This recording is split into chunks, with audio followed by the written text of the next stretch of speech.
ইবনে উজরা রাদিয়াল্লাহু তাআলা আনহু বর্ণনা করেন, একবার রাসূল আকরাম সাল্লাল্লাহু আলাইহি ওয়াসাল্লাম বলিলেন, তোমার মিম্বারের কাছে আসিয়া যাও। আমরা মিম্বারের কাছে আসিয়া গেলাম। তিনি যখন মিম্বারের প্রথম সিঁড়িতে পা রাখিলেন তখন বলিলেন, আমিন। যখন দ্বিতীয় সিঁড়িতে পা রাখিলেন তখনও বলিলেন, আমিন। যখন তৃতীয় সিঁড়িতে পা রাখিলেন তখনও বলিলেন, আমিন। যখন তিনি খুতবা ও বয়ান শেষ করিয়া মিম্বার হইতে নামিলেন তখন আমরা আরজ করিলাম, ইয়া রাসূলুল্লাহ, আমরা আপনাকে মিম্বারে উঠিবার সময় এমন কিছু কথা বলিতে শুনিয়াছি যাহা পূর্বে কখনো শুনি নাই। উত্তরে তিনি বলিলেন, একমাত্র জিবরাইল আলাইহিস সালাম আমার কাছে আসিয়াছিলেন। আমি যখন প্রথম সিঁড়িতে পা রাখি তখন তিনি বলিলেন, ধ্বংস হোক ওই ব্যক্তি যে রমজান মোবারক মাস পাইল, তার গুনাহ মাফ হইল না। আমি বলিলাম, আমিন।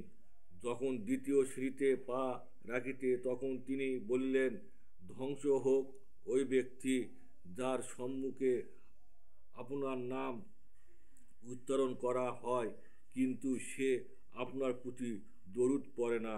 আমি বলিলাম, আমিন।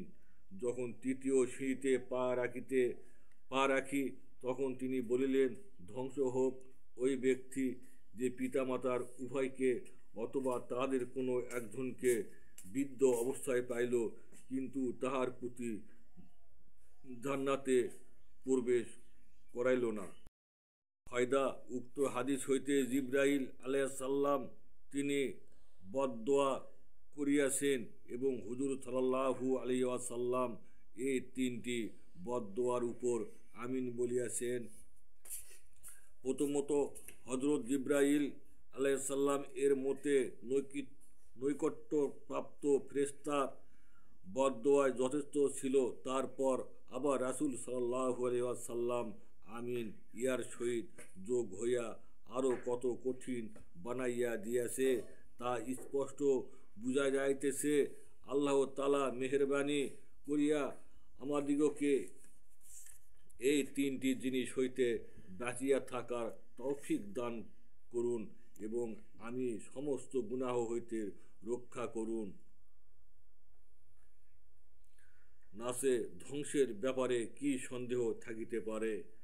দূরের মনসুর নামক কিতাবে কোনো রেওয়াতের দ্বারা বোঝা যায়, স্বয়ং হযরত জিবরাইল আলাইহিস সালাম হুজুর সাল্লাল্লাহু আলাইহি ওয়াসাল্লামকে আমিন বলার জন্য বলিয়াছেন। অতঃপর হুজুর সাল্লাল্লাহু আলাইহি ওয়াসাল্লাম আমিন বলিয়াছেন। ইহাতে এই বদদোয়া সম্পর্কে আরও বেশি গুরুত্ব বুঝা যায়।